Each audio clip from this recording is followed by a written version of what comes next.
नमस्कार. रायगड मराठीच्या या फेसबुक लाईव्हमध्ये आपल्या सगळ्यांचं मनपूर्वक स्वागत. निवडक तर निवडणुकांचे आहेत. वेगवेगळ्या प्रकारचे विचारांचे वारे संपूर्ण देशात राज्यात वाहू लागलेले आहेत आणि ह्या सगळ्या गदारोळामध्ये राजकीय वातावरणामध्ये शिवसेना भारतीय जनता पक्ष युती असेल, काँग्रेस राष्ट्रवादी आघाडी असेल, या सगळ्यांची जेवढी चर्चा आहे त्यापेक्षा किंबहुना जास्त चर्चा जी कुणाची सुरू असेल तर ती वंचित बहुजन आघाडीची सुरू आहे. आणि वंचित बहुजन आघाडी ज्या पद्धतीने ह्या महाराष्ट्राच्या देशाच्या राजकारणामध्ये एक पर्याय म्हणून पुढे आलेले आहे, तर सगळ्यांना दखल घेण्याइतपत काम वंचित बहुजन आघाडीच्या सर्वांनी आतापर्यंत केलेलं आहे. म्हणजे बाळासाहेब आंबेडकर असतील, ओवेसी असतील किंवा अजून वंचित बहुजन आघाडीचे वेगवेगळ्या प्रकारचे कोळी आगरी समाजाचे नेते असतील, या सगळ्या लोकांनी महाराष्ट्र ढवळून काढलेला आहे. आणि हे महाराष्ट्र ढवळून काढून एक समर्थ पर्याय देण्याचा प्रयत्न वंचित बहुजन आघाडीचा राहिलेला आहे. आणि हे सगळं काम जी चळवळ जी वंचित बहुजन आघाडीची पुढे नेली जाते, ही चळवळ पुढे नेण्यामध्ये एक नाव अजूनपर्यंत प्रामुख्याने पुढे येते, ते म्हणजे रायगडचे भारी बहुजन महासंघाचे अध्यक्ष दीपक मोरे, जे आता वंचित बहुजन आघाडीचे नेते आहेत. या रायगड मराठीच्या फेसबुक लाईव्हमध्ये दीपकजी आहे, तुमचं मी मनपूर्वक स्वागत करतो. धन्यवाद. नमस्कार. दीपकजी, मला एक सांगा ना की आता तुम्ही आज पहिल्यांदा आपल्याकडे आलात आणि ह्या सगळ्या ह्याच्यामध्ये तुमचं राजकारण आणि तुमचं कसं सुरू झालं? मला वाटतं समाजकारण मला माहिती आहे, राजकारणात मी काम करेन, पण एक भावना होती की बाबासाहेब आंबेडकरांच्या आणि त्यांच्या असणाऱ्या विचारधारेवरती काम करण्याची इच्छा होती. मला वाटतं माझ्या अगोदर ह्या कर्जतचा असणारा रायगड जिल्ह्यामध्ये तालुका अध्यक्ष हरिश्चंद्र यादव होते. आणि हे असताना फक्त मला एवढंच माहिती होतं, पोस्टर आणि कार्यकर्त्यांना बैठका लावणं आणि त्या बैठका उचलणं, आणि ते खूप आवडायचं मला काम करत असताना, लोकांची सेवा करायला. आणि करत असताना टेलरिंगचा व्यवसाय असल्यामुळे, तालुक्याच्या शहराच्या ठिकाणी असल्यामुळे, तालुक्यातल्या ग्रामीण भागातला आलेला कार्यकर्ता त्याला चहा पाणी विचारणं, आणि जवळजवळ मला वाटतं सामाजिक संघटना जेवढा काम करतात ते ऑफिस म्हणजे माझं ते टेलरिंगचं दुकान, आणि त्या दुकानामध्ये सर्वसाधारण ग्रामीण भागातला कार्यकर्ता एक आशेने यायचा. मी कामात माझ्या व्यवसायात व्यस्त असायचो, पण तरीसुद्धा मी स्वतःहून काम मागून घ्यायचो का मी काय मदत करू का, उमेदवार उभे केले मी हिशोब देऊ का, म्हणजे अशा पद्धतीची एक वेगळ्या पद्धतीची आवड होती. आणि काम करत असताना एका विभागात काम केलं मी, गौर कामत वाडसारख्या तालुक्यातलं निरीक्षक म्हणून काम केलं. आणि मग करत असताना वरिष्ठांच्या लक्षात आल्यानंतर जिल्ह्याच्या बैठकीला जायचो. मला वाटतं कार्यकर्त्यांना मी सुमो, टाटा सुमो त्यावेळेला असायचे, त्यात बसवायचो आणि स्वतः बाईकवर जायचो, म्हणजे कार्यकर्त्याला त्यात बसू द्यायचं. म्हणजे दुकानातले पैसे रोज माझ्याकडे असल्यामुळे कार्यकर्त्याची व्यवस्था मला करता यायची. आणि असं करत असताना वरिष्ठांच्या लक्षात, अरे हा कार्यकर्ता हा पोरगा तर काम करतोय, मग ह्याला इकडे तिकडे सोडण्यापेक्षा ह्याला आपण कुठंतरी गुंतून टाकूया. आणि म्हणून जिल्ह्याचा सरचिटणीस म्हणून असणारं त्यावेळेला असणारं सुरुवात केली काम करत असताना. मी तालुक्यात काम केलंच, आणि जिल्हा पातळीवर काम करत असताना मला असं माझ्या डोक्यात जिल्ह्याचं सरचिटणीस किंवा आत्ता मी जिल्ह्याचा अध्यक्ष गेले 8 वर्ष, पण डोक्यात हवा नाही माझ्या, मी अध्यक्ष. मला वाटतं पत्रकार असू देत किंवा ग्रामीण भागातला शहरातला कार्यकर्ता असतो, कोणीही मला आत्तापर्यंत अध्यक्ष म्हणून वावरताना पाहिलेलं नाही. मी कार्यकर्ताच म्हणून वावरतो. आणि एक सांगा ना, दलित चळवळीमध्ये आता एवढी मोठी नावं होऊन गेली आणि अजूनही आहेत, म्हणजे नामदेव ढसाळ असतील किंवा आता रामदास आठवले आहेत, जोगेंद्र कवाडे सर आहेत, तर ह्या सगळ्या नावांमध्ये तुम्हाला असं का वाटलं की आपण एवढे पर्याय असताना आपण बाळासाहेब आंबेडकरांचाच पर्याय निवडावा आणि भारी बहुजन महासंघाचंच काम पुढे न्यावं, असं कसं काय वाटलं? मला वाटतं 3ऱ्या पिढीत मी काम करतोय. माझे आजोबा बाबासाहेबांचे बॉडीगार्ड होते. बरं. हां, माझे वडील, माझे चुलते आणि भैयासाहेब आंबेडकर एका वर्गात शिकलेले आहेत. एवढंच नव्हे तर माझं पहिलं घर जांभरुख या ठिकाणी बांधलं असेल तर ते बाबासाहेबांच्या पैशाने बांधलेले. एवढंच नाही तर आज जी माझी शेती आहे खालापूरमध्ये, त्या जांभरुख गावामध्ये, ही शेतीसुद्धा बाबासाहेबांच्या पैशाने आहे. तर मला वाटतं मी उपकार करत नाही, बाबासाहेबांचे उपकार फार मोठे आहेत आमच्यावरती. म्हणजे आमच्या गळ्यातलं मडकं पाठीचं झाडू काढलं असेल म्हटलं, ह्या सगळ्या दलितांचे प्रश्न नव्हेत, ओबीसींचे प्रश्न आहेत, देशातले प्रश्न संपवले असतील, पण त्या सगळ्यांना जवळून पाहिलं असेल बाबासाहेबांनी. तर मला वाटतं माझ्या फॅमिलीने मी काम करतोय तर काय चळवळती उपकार करत नाही. तुमचा त्या बाबासाहेब आंबेडकर आणि बाळासाहेब आंबेडकर ह्या सगळ्याचे तुमचा जो कौटुंबिक ऋणानुबंध राहिला फार मोठा आहे, फार मोठा उपकार आहेत. म्हणजे जवळून बाबासाहेब पाहिलेले आहेत, एकदम जवळून पाहिलेले आमच्या घराने. म्हणजे त्या पैशाने घर आणि त्या पैशाने शेती. मी आजसुद्धा जांभरुखमध्ये कोणाला विचारलं तर बाबासाहेब ह्या घरी येऊन गेलेले आहेत. म्हणजे असं कोणीही सांगेल तिथे. म्हणजे जुनी मंडळी आज जे जिवंत ते सांगतात की बाबासाहेब इथे यायचे. म्हणजे इतकं ऋणानुबंध असताना आम्ही दलित चळवळ ही अशी गटाराला का मला वाटतं, आणि म्हणून तर बाळासाहेब आंबेडकरांनी गटाराला कधी प्राधान्य दिलं नाही. राजकारणाचं आपण पाहिलं, भारिप बहुजन महासंघ ह्या पक्षाची जेव्हा व्याख्या बघितली आणि पक्षातला जर तुम्ही फ्लॅग बघितलात, देशाचा तिरंगा आहे, आता तिरंग्याला अशोक चक्र जेव्हा जोडलं जातं तेव्हा देशाप्रती भारतीय आणि ते नागरिक असल्याचं जी निष्ठा आहे बाळासाहेबांकडे, आणि त्यांनी अनेक वेळा सांगितलेलं आहे, गटाटाटात लोकांनी त्यांना ओढले. बाळासाहेब गटाटाटात कधीच गेलेले नाही आहेत.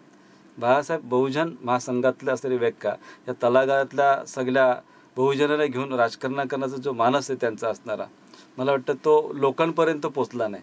खऱ्या अर्थाने देशामध्ये सोशल इंजिनिअरिंगचं कोणी चालू केलं असेल तर भारतामध्ये पहिल्यांदा बाळासाहेब आंबेडकरांनी.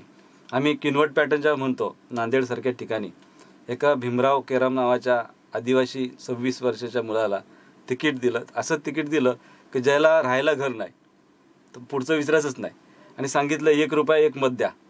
आणि 1 रुपया 1 मत घेऊन सुद्धा त्या माणसाला पहिला आमदार, महाराष्ट्रातला नाही देशातला इतिहास आहे की ज्याच्याकडे पैसे नाही अशा लोकांना आमदार बनवलं. आणि मग अशा नेत्याचं काम करायला नक्कीच आवडेल. पण तुम्ही आता इतकी वर्ष काम करता, म्हणजे भारिप बहुजन महासंघाचे जिल्हाध्यक्ष, सरचिटणीस म्हणून, म्हणजे जवळपास सांगितलं 20 वर्ष तुम्ही संघटनेचा मुख्य प्रवाहामध्ये काम करता. राजकारणामध्ये त्याचं चित्र का दिसत नाही? मला वाटतं राजकारणातलं चित्र आम्ही जे चळवळीतलं मुवमेंट पाहतोय सगळ्या महाराष्ट्रातल्या, आणि गटातटातले आम्ही बघतोय, जी व्यवस्था पाहिली आम्ही, एजन्सीज उभे केलेले आहेत, पर्याय उभे केलेले आहेत. म्हणजे मला वाटतं, मी नाव घेणार नाही कुठल्या पक्षांचं, पण त्या संघटनांनी आम्हाला विरोधक म्हणून चळवळीला पर्याय म्हणून होऊ दिला नाही किंवा लोकांना एकत्र येऊ दिलं नाही. सातत्याने लोकांना वेगवेगळ्या गटात कसं राहता येईल, आणि मग आता एक गट जर कुणाला भेटला नाही, काँग्रेसला किंवा राष्ट्रवादीला पाठिंबा दिला, हा निळा झेंडा आमच्याकडे कसा येईल, ह्या दृष्टिकोनातून जो पर्याय आणि तुकडे पाडण्याची जी व्यवस्था केली तिथे, म्हणजे आम्हाला पुढे येण्याला किंवा झाकून ठेवायचं कारण जे होतं, सत्य असताना मागे ठेवायचं कारण होतं, हे त्या मला वाटतं राजकीय पक्षांनी तशी व्यवस्था केली तिथे. पण आता एक गोष्ट अजून ह्याच्यामध्ये आहे की आता म्हणजे वंचित बहुजन आघाडीचा पर्याय पुढे आल्यानंतर याचा फायदा थेट भाजपला होईल असं चर्चा केली जाते, आणि मग ह्याच्याविषयीचा मतांतर केले जातात. आपल्याही मतदारसंघामध्ये अशा पद्धतीने त्याचा फायदा भारतीय जनता पक्ष युतीच्या उमेदवारांना होईल? मला वाटतं अजिबात नाही. चर्चा, मला असं वाटतं आपल्याला विनंती राहील सगळ्या मीडियाला, तुम्ही अशी पण चर्चा करा की वंचित आघाडी महाराष्ट्रामध्ये जेव्हा झंझाव घेते संपूर्ण महाराष्ट्रामध्ये, त्यावेळेला एक गोष्ट लक्षात येते की तुम्ही सभा पाहिलात, आम्ही कुठल्याही सभेला कोणालाही पैसे देत नाही. तुम्ही कधी विचारलं तरी की लोक कशी आली, तर लोक विचारधारेवरती येतात. लोकांसमोर पर्याय राहिलेला नाही आहे तिथे असणारं. ते काँग्रेसला सुद्धा कंटाळलेले आहेत आणि BJPला सुद्धा कंटाळलेले आहेत, आणि दोन्ही सरकार म्हणजे लोकांची चर्चा ठेवली की आता BJPने त्रास दिला का काँग्रेस येईल, आणि काँग्रेसने त्रास गेला का BJP येईल. मला वाटतं तिसरा पर्याय उभा राहिलेला आहे आता इथं महाराष्ट्रामध्ये, आणि हा पर्याय आहे वंचित आघाडीचा. आपण पाहिलं असेल वंचित आघाडीतले जे नेते आहेत, म्हणजे लक्ष्मण मानेसारखे असतील, राजाराम पाटलासारखे असतील, ओवैसी असतील, या महाराष्ट्रातले सगळ्या जातीचे प्रतिनिधी जे आहेत, ह्या 244 संघटनांनी बाळासाहेबांना पाठिंबा दिलेला आहे. आणि मला वाटतं नक्कीच हा पाठिंबा देत असताना एक ऊर्जा आहे त्यांच्यामध्ये की आम्ही आमचं मतदान आतापर्यंत घराणशाहीला दिलं आहे. आणि हे मतदान असं मला वाटतं शिवाजी महाराजानंतर एक नवीन महाराष्ट्रामध्ये शिवाजी महाराजांचा वारसदार तयार झाला असं म्हणायला हरकत नाही. पण आता ही मध्ये जी चर्चा बाळासाहेबांची झाली वंचित बहुजन आघाडीची, काँग्रेस आणि राष्ट्रवादी काँग्रेसच्या आघाडीबरोबर, सुरुवातीला असं झालं होतं की एकतर तुम्ही आम्हाला इतक्या जागा द्या तर आम्ही तुमच्याबरोबर येऊ, एक. नंतर असा पर्याय आला की ही लढाई जागांची नाही, ती लढाई विचारांची लढाई, असं बाळासाहेब म्हणाले. आणि त्या विचाराच्या लढाईमध्ये त्यांनी असं सांगितलं की राष्ट्रीय स्वयंसेवक संघाला जर तुम्ही घटनेच्या चौकटीत आणणार असाल तर आम्हाला जागेचा काय आमचा मुद्दा राहिलेला नाही, तर तुम्ही जागा किती पण हा मुद्दा जर तुम्ही स्वीकारला तर आम्ही तुमच्या बरोबर आहे. मग नंतर काँग्रेसने सुद्धा त्याला प्रत्युत्तर देऊन एक पत्र दिलं की तुम्ही एक विधेयक आता तुम्हीच मसुदा द्या. मग हे असं वाटतं की मतमतांतराने एक संभ्रमाचं वातावरण झालं नाही असं वाटतं का? मला वाटतं अजिबात नाही. काँग्रेस आज जवळजवळ 70 वर्ष पक्ष चालवत आहे, आणि 70 वर्ष पक्ष तर असताना मसुदा बाळासाहेबांकडे मागण्याची गरज काय? घटनेच्या चौकटीत राहा म्हणजे काय, याचा अर्थ त्यांना माहीत नाही का की 750 वर्ष मोगलांनी राज्य केलं, 150 वर्ष ब्रिटिशांनी राज्य केलं, आणि आपण म्हणतो की राजेशाही खालसा नष्ट झालेली आहे. आणि नष्ट झाल्यानंतर ज्यांनी संविधान स्वीकारलं, देश स्वीकारला, आणि त्या संविधानाप्रमाणे देशामध्ये सगळे असणारं संविधान मानायला तयार आहेत.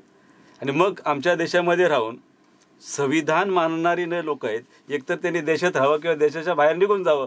देशाच्या बाहेर त्यांना काढणार आहेत का ना, हा प्रश्न मुळात आहे. आम्ही उदाहरणच घेतलं, आपण विजयादशमीला आपण म्हणतो सगळीकडे विजय दसरा म्हणतो, आणि त्याला आता हत्यारं पूजण्याची एक परंपरा, म्हणजे AK-47 पुजतात कशी? मग हा गुन्हा नाही का? हा नक्षलवाद नाही का? हा आतंकवाद नाही का? मग त्यांना संविधानाच्या चौकटीत आणणार आहेत की नाही, त्यांच्यावरती कारवाई करणार आहेत की नाही, हा एक सगळ्यात मोठा प्रश्न आहे की आमच्या देशामध्ये राहून आमच्या देशातली परंपरा मानायला तयार नाहीत, या देशाला मानायला तयार नाहीत, आणि त्याला जे देशाला मानायला तयार नसतील त्यांना देशाला मानायला भाग पाडणार आहेत की नाही, किंवा देशाच्या बाहेर काढणार आहेत, ही एक ओहल होती ती. तुमची आता ही एवढी प्रचंड मेहनत आहे दीपक मोरेंची की त्यांनी वंचित बहुजन आघाडीचं हे काम पुढे नेण्यासाठी त्यांनी पनवेलची जी सभा झाली, रायगड जिल्ह्याच्या पनवेल हे असं आहे की मुंबई आणि कोकणाला जोडणारं आणि घाटालाही जोडणारं एक महत्त्वाचं शहर आहे, एक आंतरराष्ट्रीय दर्जाचं शहर पुढं वेगात आहे. आणि त्या शहरामध्ये त्यांनी वंचित बहुजन आघाडीची एक जोरदार सभा दीपकजींनी केली. त्या सभेतलं तुमचं भाषणही जोरदार झालं. म्हणजे आम्ही पहिल्यांदा त्या दिवशी बघितलं की त्या यूट्यूबवरती किंवा सगळ्या ह्याच्यावरती तुमच्या भाषणाची वेगळी चर्चा होती. तर काय ते सभा आणि त्याची नेमकं ते काय असं प्रयोजन होतं त्या सभेच्या दृष्टीने? असं एक ऊर्जा होती. बाळासाहेब आंबेडकर ही एक ऊर्जा, एक शक्ती आहे वंचित आघाडीतली, आणि एक वेगळ्या दृष्टिकोनातून जे वंचित घटक आहेत, तेली माली कोली आगरी, आणि सभा जशी होती, मला वाटतं एक 28 तारखेला फोन आला बाळासाहेबांचा की दीपक, आपण 7 तारखेला सभा पनवेलमध्ये घ्यायची आहे. एवढंच, एकच बोल. आणि सांगितलं तयारीला लाग. तयारीला लागताना चर्चा नाही का माझ्याकडे दिवस कमी आहेत, वेळ कमी आहे, काय कमी आहे, आणि त्या नॅशनलाइज टाईपचा तो स्टेज झाला पाहिजे. कार्यकर्त्याची तातडीची बैठक घेतली पनवेलला, आणि एका दिवसातल्या ज्या असणाऱ्या कॉर्नर बैठक आहेत सगळ्या असणाऱ्या जिल्ह्यातल्या, मला वाटतं 6 वाजेपर्यंत मी पनवेलला होतो, आणि 7 वाजता मी पेनला आलो. अलिबाग, सुधागड, रोहा या बाजूच्या शेजारच्या तालुक्यांना बोलून घेतलं. वस्तीला राहिलो कोलाडला. सकाळी उठलो महाड, पोलादपूर, शिवधन, मसला करून पुन्हा दुपारी 2 वाजेत परत पनवेल. आणि पनवेलमधल्या सगळे विहारं, सगळे गावं कॉर्नर बैठका घेऊन जास्तीत जास्त संख्येने लोक कसे येतील असं एक अपील केलं. आणि बाळासाहेब येतात म्हटल्यानंतर महाराष्ट्रातला एकही जिल्हा असा नाही की भीमा कोरेगावनंतर आमचा उद्धारकर्ता कोण, तर बाळासाहेब आंबेडकर. ह्या सगळ्यांची भावना आहे, आणि त्या बाळासाहेब आंबेडकरांना ऐकायला जायचं आहे आम्हाला. बाळासाहेब आंबेडकरांच्या सोबत आम्हाला काम करायचं आहे. आम्ही पाहतोय आणि लोकांना आव्हान केलं. आम्ही सांगितलं की वंचित बहुजन आघाडी ह्यासाठी खर्च पण फार मोठा आहे. लोक पुढे आली, जे रिटायर झाले लोक ते सुद्धा पुढे आले का वंचित आघाडीचं काय असणार, पुस्तक आहे का, काय पावती आहे का, आम्ही 500 रुपये देतो, 100 रुपये देतो, 150 रुपये देतो, 50 रुपये देतो, अशा वर्गण्या 40,000 लोकांनी दिल्या. किती? 40,000 लोकांनी वर्गण्या दिल्या. तो कार्यक्रम थोडं सुद्धा डोक्याला प्रेशर आलं नाही. उलट सांगितलं, दीपक दादा, तुम्ही काम करताय, बाळासाहेबांचे सरदार आहात, तुम्हाला काय कमी पडत असेल तर आम्हाला सांगा. म्हणजे इतक्या उत्साहामध्ये लोकांनी म्हणजे हजेरी लावलीच, पण आमचे पैसे घ्या. कार्यक्रम संपल्यानंतर सुद्धा सांगितलं आमचे पैसे घ्या. म्हणजे ही जी शक्ती आहे ना, ही फार मोठी आहे. मला वाटतं महाराष्ट्राचा वेगळा अनुभव आहे का? असा फार मोठा वेगळा अनुभव आहे. अशाच तर म्हणजे कुठल्याही जिल्ह्यात जा तुम्ही, वंचित आघाडी बाळासाहेब येतात, त्यांना पैसे कार्यक्रमाला देतात, आणि बाळासाहेबांच्या हातात सुद्धा वंचित आघाडीच्या प्रचाराला पैसे देतात. नाही, कसं आता तुम्ही सुद्धा इतकी वर्ष संघटनेत काम करतात, कुठल्याही संघटनेतला नेता आहे ना, हा महत्त्वाकांक्षा असायला लागतो. नाही तर तो नेत्याला महत्त्वाकांक्षा नसेल आणि वर्षानुवर्ष तो एक पद अडवून बसला, त्याच्या पाठीमागे येणाऱ्या कार्यकर्त्यांची कुचंबणा होते. तुम्हाला असं वाटतं का की ह्याच्यातून आपण सुद्धा थोडंसं प्रभावी व्हावं आणि मग एक वेगळी महत्त्वाकांक्षा ठेवून राजकारणात वावरावं असं वाटतं का? नक्कीच मी पर्याय शोधत असतो सातत्याने. मी जिल्ह्यातल्या कार्यकर्त्यांना सांगतो. आणि मला वाटतं पहिल्याच वर्षात मी अध्यक्ष झाले, तर दुसऱ्या वर्षी सांगितलं माझ्या सहकार्यानं 20 मार्चला का तू तयार हो स्टेजवरती, बाळासाहेब तुला मी जिल्हाध्यक्ष बनवायला लावतो. बरं, म्हणजे सातत्याने आज पण जिल्ह्याच्या बैठकीला माझी सुरुवात अशी असते की आपण कोणीतरी पुढे या आणि ह्या जिल्ह्याची धुरा हातात घ्या असणारं. मला वाटतं हे पद असणारं बाळासाहेब आंबेडकर म्हटलं, मी पदासाठी काम करत नाही, माझ्यावर तर अगोदरच उपकार फार आहेत. मी कार्यकर्ता म्हणून काम करत असतो, आणि कार्यकर्ता काम करत असताना ते डिग्री मरेपर्यंत कोण काढत नाही काढत. पद असतो आज उद्या नाही. आणि आपल्याकडं नेतृत्व जिल्ह्यामध्ये एक पद्धत आहे नेते बोलायची. मला असं कोण नेता वगैरे बोललं की मला राग येतो, आणि मी सांगतो की आपण नेता बाळासाहेब आंबेडकर, आपण सगळे कार्यकर्ते. आणि हा पॅटर्न मला वाटतं हा महाराष्ट्रात मी लागू केला आहे. माझा हा पॅटर्न जो आहे ना, सगळ्यांना सांगतो, आणि त्यामुळे लोक कोण डोक्यात हवा जात नाही. दुसरी गोष्ट, कार्यकर्ता काम करत असताना मला बसायला खुर्ची असेल, टेबल असेल समोर, आणि बाकीच्या लोकांना नसेल, तर सांगतो ते उचला. वंचित बहुजन आघाडी मावळमध्ये लढणार का? पण 100% लढणार. रायगडमध्ये 100% लढणार. कोण असेल उमेदवार आता उद्या बाळासाहेब डिक्लेअर करतील, जाहीर करतील. आज सांगणार नाही का? आज नाही सांगणार, कारण तो साहेबांचा निर्णय. वंचित आघाडी, वंचित लोक आहेत ते डायरेक्ट साहेबांना जाऊन भेटलेले आहेत. आम्ही सांगितलंय पनवेलच्या सभेत, बाळासाहेब जो उमेदवार देतील त्याला मतदान पण देऊ. वंचित बहुजन आघाडीचा उमेदवार उद्या जाहीर बाळासाहेब करतील. उद्या जाहीर करतील. हां, उद्या अपेक्षित आहे मावळमध्ये उद्या अपेक्षित. बरं, ही वंचित बहुजन आघाडी, आता बाळासाहेबांनी सांगितलं की भारी बहुजन महासंघाचं आता अस्तित्व राहणार नाही, तर हा पक्षच वंचित बहुजन आघाडी वंचित चे नेते पण बाळासाहेब आणि वंचितांचे नेते बाळासाहेब, पण त्यांनी मर्ज करायचं आणि हे करायचं, तो त्यांचा निर्णय आहे. त्यांचा निर्णय, पण त्यांनी आज जरा हे केलेलं आहे. पण उद्याच्या हे लोकसभेपुरतं आहे का पुढे विधानसभेचं राजकारण या दिशेने जाणार? आता ज्या अर्थी मर्ज करतात याचा अर्थ विधानसभेच्या राजकारणात सुद्धा वंचित आघाडी ही असणारी आहे, सोबत आहे. संपूर्ण ह्या छोट्या छोट्या घटकांना सोबत घेऊन खऱ्या अर्थाने महाराष्ट्रातल्या शिवाजी महाराजांना अभिप्रेत असणारं, बाबासाहेबांना अभिप्रेत असणारं, मला वाटतं रयतेचे राज्य उभं करण्याची संकल्पना. रायगड आणि मावळमध्ये एवढे प्रस्थापित उमेदवार आहेत, तुम्हाला असं वाटतं की त्यांना धडक देता येईल असं? मला वाटतं 100% धडक देते, कारण लोकांनी आमच्याशी संवाद साधलेला आहे की तुम्ही जो करता पर्याय फार चांगलं करताय, उभं करताय ते. कारण आम्ही ह्या सगळ्यांना कंटाळलेलो आहे. आम्ही पाहिलं, आपण पाहता मावळचा असणारं पत्रकारिता करताना एक संपादक म्हणून आपण फार ज्ञात आहात आणि अनेक लोकांशी खासदारांपासून तर आमदारापासून संवाद आपण साधलेला आहे. किती पोटात आणि किती ओठात काय काय असणार ते सुद्धा आपण पाहिलं आहे.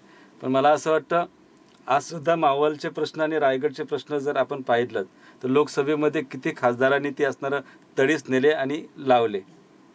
आज पाहता रसायनीमध्ये HFC कंपनी बंद पडली आणि 1600 एकरची जागा त्या अतिक्रमणाच्या BPCL ला देण्याच्या तयारीत आहे. बरोबर. हां, त्याच्यामध्ये आता 8 गावठाण आहेत, 8 गावठाण आहे. तर 8 गावठाणापैकी त्या लोकांनी कलेक्टरला आपलं म्हणणं आहे की गेले 2-3 पिढ्या ती घरं आहेत तिथे असणारं, ती गावठाणं कायम करा तुम्ही.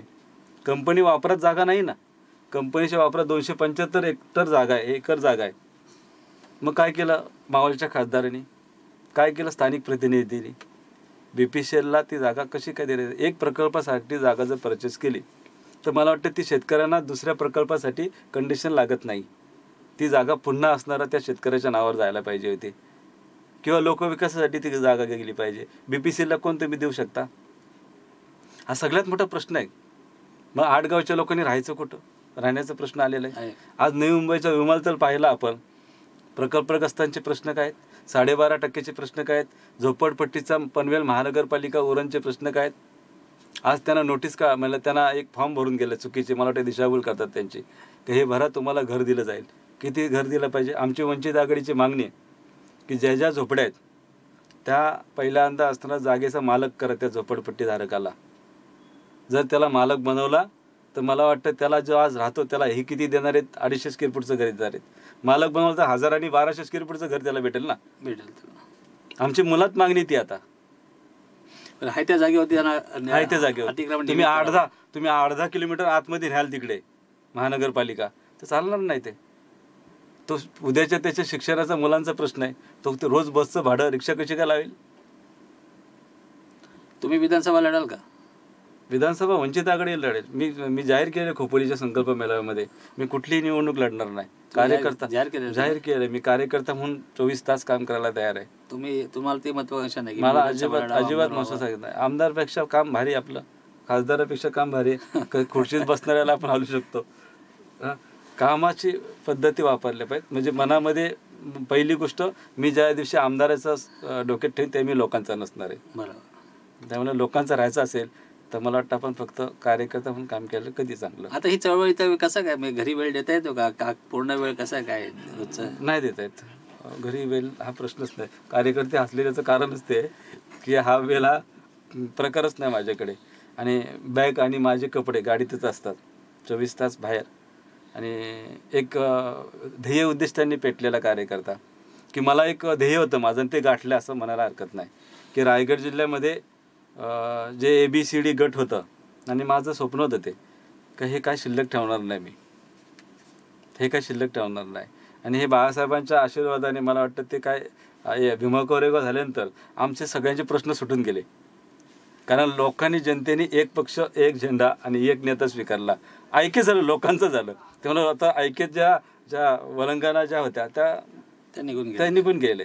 लोक दलित चळवळीचं ऐक्य व्हावा हे जे काही गोष्ट होती ती आता निघून गेली. ती झाली. वंचिताचं ऐक्य झालं, वंचितांचं ऐक्य झालं. आणि खऱ्या मोठी जी दंगल ज्यांनी घडवली किंवा वेगळा हेतू होता, म्हणजे जातीमध्ये दंगल करून असणार या देशामध्ये आपण वेगळ्या पद्धतीने नष्ट करू, व्यवस्था नष्ट करू. पण ते उलटं झालं तिथं असणारं की संभाजी ब्रिगेडसारख्या संघटना पुढे आल्या, बाळासाहेबांच्या सोबत वंचित सोबत आले आणि सत्य बाहेर आलं. इतकं सत्य बाहेर नाही आलं भीमा कोरेगावनंतर की संभाजी राजा कोण होता, कुठे तुकडे केले, कुठं मारलं, कुणी जागा दिली, कुणी अंत्यविधी केला, वारसदार कोण, म्हणजे आम्ही वारसदार ठरलो राजांचे. म्हणजे एवढं सत्य लोकांच्या समोर आलं तिथं प्रामुख्याने. ही लढाई नेमकी कशासाठी आता ही लढाई वंचिताच्या न्याय हक्कासाठी की असं सत्तेचं सोपान गाठण्यासाठी? ना, ज्याला सत्तेत नाही, बाळासाहेब आंबेडकरांचं एक स्वप्न आहे त्याच्यामध्ये. राजकारणात उतरल्यानंतर त्याची म्हटलं ना की आपण उदाहरण दिले तुम्हाला, भीमराव केराव सारखं दिलेलं आहे. डॉक्टर भांडेचं दिलं आम्ही कोळी समाजाचं, की तो पशुसंवर्धन मंत्री होते डॉक्टर भांडे. 2000 आपण पाहिलं असणार तर म्हणजे लाल दिव्याच्या गाडीत बसलं. साबिया सौदागर 25 वर्षाची एक तरुणी, तिला रस्त्यावरती मला वाटतं बांगड्यांचं तिचं व्यवसाय करण्याचं हे होतं, तिला उचलल्याने झेडपीच्या लाल दिव्याच्या गाडीत अध्यक्ष म्हणून बसवली. धनगर समाजाच्या हरिदास बदे 2 वेळात विधानसभेत बसवले. माळी समाजाचे आप्ता बलिराम शिरस्कर, त्यांना आता 2 वेळा विधानसभेत बसवले. हे प्रत्येक समूहाला न्याय देण्याच्या दृष्टिकोनातून आहे. बाळासाहेबांची चिंता कोणी करायची गरज नाही, मंत्री त्यांच्या खिशात आहे ना. तुम्हाला पण कल्पना आहे की कोणासोबत गेलं तरी मंत्रिपद आहे ना. त्याच्यापेक्षा या वंचित घटकांना न्याय कोण देऊ शकतो? ज्या पद्धतीने शिवाजी महाराजांनी ठरवलं, जसं मी पनवेलच्या सभेत सुद्धा बोललो की ज्याच्या घरात तलवार नव्हती, ज्याच्या हातात ढाल नव्हती, त्याच्या हातात तलवार दिली, त्याच्या हातात ढाल दिली, त्यांना ट्रेनिंग केलं आणि सैन्य उभे करून असणारं स्वराज्याचं रयतेचं राज्य स्थापन केलं. तसं वंचित आघाडी महाराष्ट्रातले असणारं वंचितांचं राज्य स्थापन करणार, ह्याबद्दल तिला मात्र शंका नाही. तर हे होते दीपक मोरे. रयतेचं राज्य आणावं, वंचितांचं राज्य आणावं, वंचितांना न्याय मिळावा यासाठी जे वंचित बहुजन आघाडी सध्या धडपडते, प्रयत्न करते आणि महाराष्ट्राचं राजकारण एक नाही म्हटलं तरी वंचित बहुजन आघाडीच्या भोवती केंद्रित झालेलं आहे. आणि त्याचे परिणाम, त्यातले निकाल काय असतील हे तर 23 मेला तर आपल्याला सगळ्यांना समजतील की ह्या वंचित बहुजन आघाडीने इतकी दिवस जे काही रान पेटवलं महाराष्ट्रामध्ये त्यातनं काय निष्पन्न होणार आहे. दीपकजींनी असं सांगितलं की ह्या सगळ्या प्रकरणामध्ये ते अत्यंत सक्रिय आणि अत्यंत आक्रमक पद्धतीने ते ह्या ठिकाणी काम करतात. ते आज रायगडमध्ये मी 2-3 वेळा त्यांना विनंती केली होती की तुम्ही या, आपण बोलूया म्हणून, पण त्यांच्या कार्यबलातून ते जमत नव्हतं. आज हा योग जोडून आलेला आहे आणि ते आज त्यांच्या व्यस्त ह्याच्यातून ते आले आणि ते रायगड माझाबरोबर हे सगळं आपले विचार शेअर केले. मी तुमचा खरंच मनापासून आभार मानतो. आणि जेव्हा जेव्हा असं वाटेल की असं काही वेगळं बोलायचं आहे तर हे व्यासपीठच लोकांचं आहे, हे व्यासपीठसुद्धा वंचितांचंच असं व्यासपीठ आहे. तर तुम्ही इथे येऊन कधी तुमचे विचार आणि तुमचं हे मांडू शकता. इथं आल्याबद्दल धन्यवाद पवारसाहेब की आम्हाला इथे बोलून रायगड माझ्यावरती आपण आमचं मनोगत ऐकून घेतलं. आणि खऱ्यात असताना आम्हाला वाटलं का प्रसारमाध्यम पण वंचित ठेवतात काय, पण नाही, तुम्ही आम्हाला वंचित ठेवणार नाही आहेत. तर आम्हाला बोलकं केलं आणि आमच्या भूमिका ऐकून घेतल्याबद्दल मी वंचित बहुजन आघाडीच्या वतीने, भारिपच्या वतीने लाख आपल्याला धन्यवाद देतो. धन्यवाद. Thank you very much. Bell icon दाबा आणि यासारख्या इतर बातम्या बघण्यासाठी आमच्या चॅनलला सबस्क्राइब करायला विसरू नका.